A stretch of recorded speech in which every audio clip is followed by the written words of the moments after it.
जीवन जल आत्मा प्रभु, बहती नदिया सा आ तू प्रभु।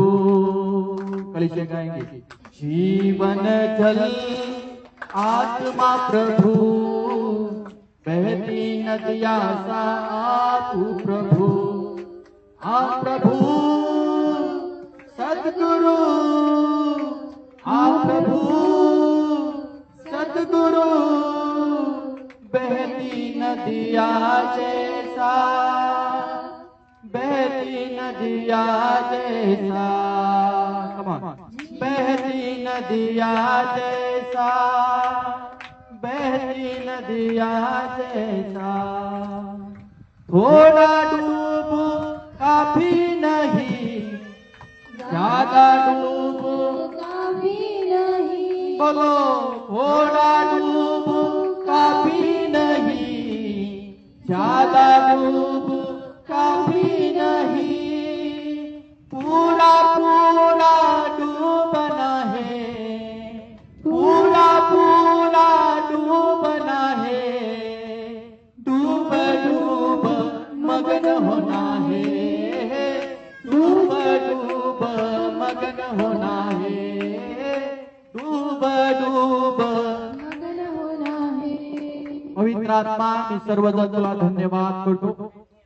तुझ्या दैवी उपस्थितीमध्ये आम्ही सगळे लेकरं मिळून येत आहोत प्रभू। आज तुझं वचन ऐकण्यासाठी आम्हाला तुझी कृपा देत आहे, त्याबद्दल धन्यवाद। आणि तू आमच्या हृदयाची आज भेट घे।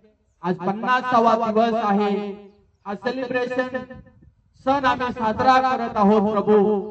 आणि आम्हाला ठाऊक आहे की माडीवरच्या खोलीवर जसा आपल्या शिष्यांवरती तू पवित्र आत्मा पाठवलास, आज संपूर्ण जगावर तुझ्या विश्वासणाऱ्यावर, तुझ्या भय धरणाऱ्या लोकांवर, तुझ्या आज्ञा पालन करणाऱ्या लोकांमध्ये तुझ्या पवित्र आत्म्याला तू सामर्थ्याने पाठवलेला आहे। आणि या जगाची उलथापालट करणारे ते लोक बनत आहे, त्याबद्दल तुला कोटी कोटी धन्यवाद देतो। पुन्हा आम्हाला मदत कर, तुझ्या नावाचा गौरव हो। येशूच्या नावाने प्रार्थना मी मागतो। बोलो येशू प्रभू की। तो देवाच्या वचनाकडे आपण जाऊया आणि प्रेक्षितांचे कृत्य अध्याय क्रमांक 5 कडे आपण जाऊया। ज्यांच्याकडे बायबल आहे त्यांनी आपलं पवित्र शास्त्र काढून, यस, आज आम्हाला सगळ्या जणांना ठाऊक आहे की पेंटिकॉस्टचा दिवस आहे। आणि तुम्हाला आणि मला माहित आहे की इस्रायल लोकांमध्ये पेंटिकॉस्टचा सण साजरा करण्यात यायचा। येशू ख्रिस्त ज्यावेळेस त्याचं पुनरुत्थान झालं, त्याच्या लोकांबरोबर तो 40 दिवस राहिला आणि बायबल सांगते त्याचं स्वर्गारोहण झालं। आणि येशू ख्रिस्ताने आपल्या लोकांना सांगितलं आणि तो त्यांच्या संग बोलू लागला की मी तुम्हाला अनाथ सोडणार नाही। हालेलुया। तर तुमच्यासाठी मी पराक्लेत पवित्र आत्मा पित्याच्या वतीने आणि माझ्या वतीने पाठवी, आणि तो तुम्हाला कधीच सोडणार नाही आणि तो तुम्हाला कधीच टाकणार नाही। तर शिष्यांच्या बरोबर पवित्र आत्मा चालायचा, पण आज देवाची स्तुती असो, तुमच्या आणि माझ्या हृदयामध्ये पवित्र आत्मा कंपल्सरी कायम स्वरूपी राहण्यासाठी आज या ठिकाणी आलेला आहे। आमेन। आणि तो आज आम्हाला नेहमी सूचना करतो, मार्गदर्शन करतो, सहाय्य करतो, ज्ञानाने भरतो। चूक काय आहे, सत्य काय आहे ते देखील आम्हाला तो प्रगट करत आहे। म्हणून आज पवित्र आत्म्यासंग आपलं घनिष्ठ नातं बांधवा।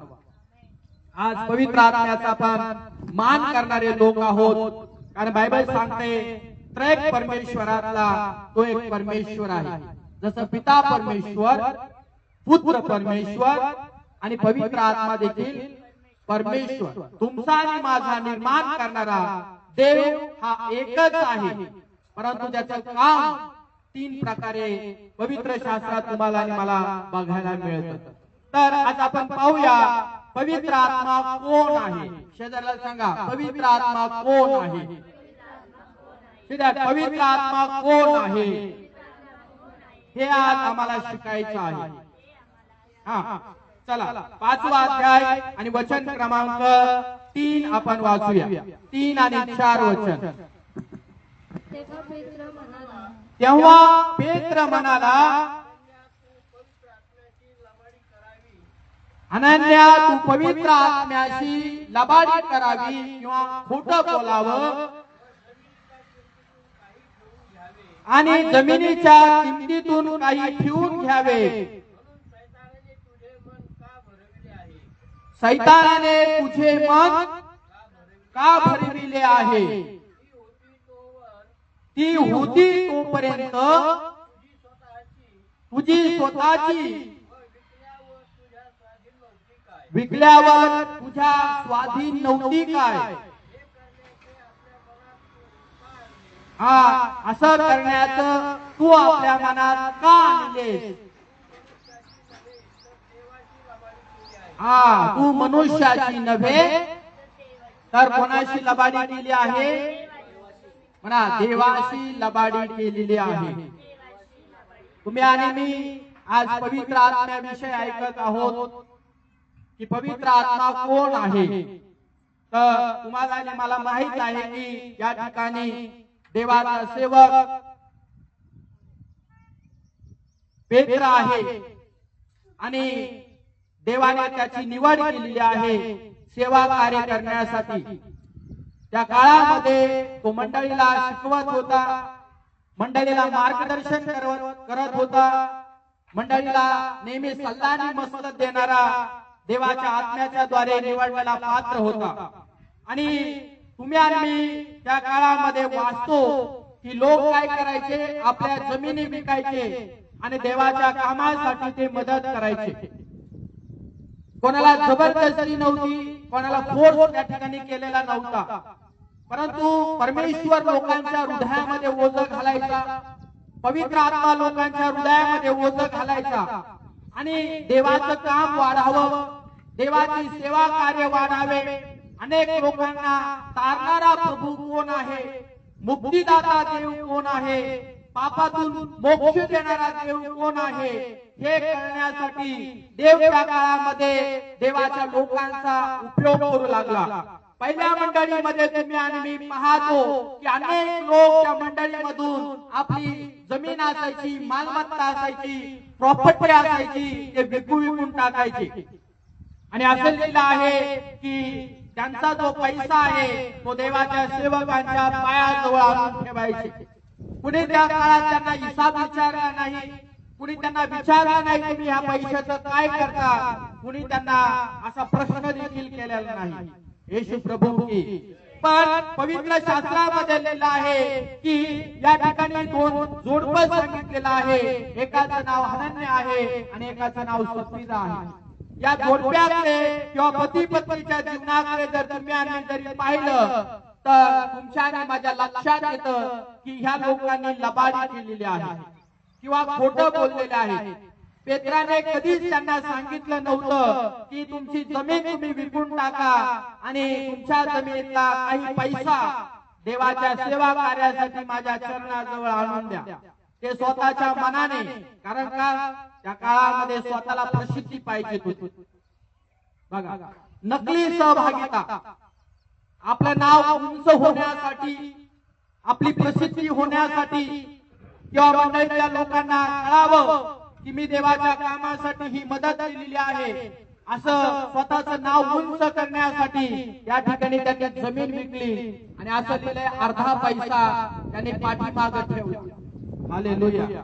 आणि असं लिहिलं आहे की अर्धा पैसा घेऊन आल्या. प्रश्न आहे की पेत्राला हे कसं कळालं? पेत्राला हे कसं कळालं की या हनन्या आणि सफीराने अर्धा पैसा आपल्या खोलीमध्ये, आपल्या घरामध्ये लपून ठेवलेला आहे? देवाच्या लोकांनो, ही गोष्ट लक्षात ठेवा. पवित्र आत्मा पेत्रामध्ये किंवा पेत्राच्या बरोबर होता.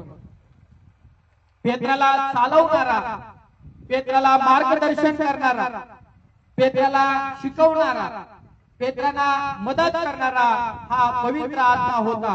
आणि पवित्र आत्म्याने त्यांनी जे काही कृत्य केलेलं आहे या पती पत्नीने पवित्र आत्म्याने पेत्राला प्रगट केलेला आहे किंवा त्याला रेव्हलेशन या ठिकाणी दिलेलं आहे. आमेन. तर तुमच्या आणि माझ्या लक्षात येतं की पेत्राला हे ज्ञान देणारा कोण आहे? म्हणा सज्जन, पवित्र आत्मा. वाचा एक. पहिले कोरिन्थीकरास 12 अध्याय वचन क्रमांक 8. देवाच्या सेवकाला जर आज असं प्रकटीकरण जर झालं तर तो करणारा कोण आहे? महाराष्ट्रामध्ये अनेक देवाचे सेवक आहे, सेविक आहे, पण देवाच्या लोकांनो आपल्याला देखील तपासणं महत्वाचं आहे की या सेवकामध्ये देवाचा पवित्र आत्मा आहे का? हा देवाचा सेवक पवित्र आत्म्याच्या सामर्थ्याने योग्य आम्हाला मार्गदर्शन करत आहे का? योग्य आम्हाला शिक्षण देत आहे का? योग्य आम्हाला सेवा कार्य करण्यासाठी हेल्प करत आहे का? मदत करत आहे का? हे आम्हाला तपासणं फार महत्वाचं आणि फार गरजेचं आहे. कारण आज या शेवटच्या दिवसामध्ये पुष्कळ जगामध्ये आज गोंधळ चालू आहे आणि त्यांच्या गोंधळामुळे मंडळीची दानादीन आणि पांगापांग होत चाललेली आहे. पहा, वाचूया. पहिले कोरिन्थीकरास पुस्तक 12 अध्याय वचन क्रमांक 8. कारण एखाद्याला आत्म्याच्या द्वारे किंवा पवित्र आत्म्याच्या द्वारे ज्ञानाचे वचन मिळते. एखाद्याला त्याच आत्म्याच्या द्वारे विद्येचे वचन मिळते. बघा, पेत्राला या ठिकाणी रेव्हलेशन किंवा प्रकटीकरण देणारा कोण आहे किंवा ज्ञान देणारा कोण आहे की ह्या पती पत्नीने या ठिकाणी पैसा दाबून ठेवलेला आहे अर्धा, आणि अर्धा पैसा या ठिकाणी घेऊन आलेला आहे. तर पेत्राच्या बरोबर पवित्र आत्मा होता आणि पेत्राच्या बरोबर पवित्र आत्मा होता. पेत्र पवित्र आत्म्याच्या अधीन होता, स्वाधीन होता. त्याने आपलं जीवन पवित्र आत्म्याला काय केलं होतं? समर्पण केलं होतं. आणि मग या वचनामध्ये तुम्हाला आणि मला पाहायला मिळतं की पवित्र आत्मा कोणाला ज्ञान देऊ शकतो. बघा, आजकाल कुणी पण पालकाला पण फसवू शकतो, पालकी आईला पण फसवू शकतो, मंडळीच्या लोकांना पण फसवू शकतो. पण ज्या लोकांमध्ये होली स्पिरिट आहे, ज्या लोकांमध्ये पवित्र आत्मा येऊन बस्ती केलेला आहे आणि ते लोक पवित्र आत्म्याच्या ज्ञानाने भरलेले आहेत आणि पवित्र आत्म्यावर आपलं जीवन अवलंबून ते जीवन जगत आहे, अशा लोकांना पवित्र आत्मा अशा लोकांपासून सावधान करतो. मला सगळेजण आमेन. मग पेत्राला या ठिकाणी पेत्र फसू शकत होता. मनुष्य नात्याने, मानवी बुद्धी या नात्याने पेत्र 100% फसला असता. पण पेत्राचं जीवन आणि पेत्राची सेवा ही प्रभू येशू ख्रिस्तावरती अवलंबून होती आणि त्याने पवित्र आत्म्याला मार्गदर्शन किंवा ज्ञान मागितलंय आणि पवित्र आत्म्याने काय केलेलं आहे? पेत्राला या ठिकाणी ज्ञानाने भरलेलं आहे. आणि मग पौल देखील या ठिकाणी काय म्हणतो? प्रत्येकाला देवानं वेगवेगळं दान दिलेलं आहे. कोणाला विद्येचं ज्ञान आहे तर कोणाला ज्ञानाचं आहे, वेगवेगळे दान आहेत. आणि मग बघा, या जोडप्याला रंगे हात पेत्राने पवित्र आत्म्याच्या ज्ञानाने पकडला आहे. आज जर या भूमीवर आणि ह्या पृथ्वीवर अशी सेवा कार्य जर झाली तर मला नाही वाटत चर्च मध्ये कोणी लबाडी करेल. येशू प्रभू की. पण मंडळीमध्ये आज पुष्कळ लोक काय करतात? लबाडी करतात. काय करतात? काय करतात? शेजाऱ्याला सांगा, तू लबाडी करू नकोस, देवाचं देवाला देत राहा. ज्यावेळेस देवाचा भाग तुम्ही देवाला देत नाही, तुम्ही काय करता? लबाडी करता. देव तुमच्या हृदयासंग बोलतो, देव माझ्या हृदयासंग बोलतो, तरी देखील मंडळीचे लोक लबाडी करतात.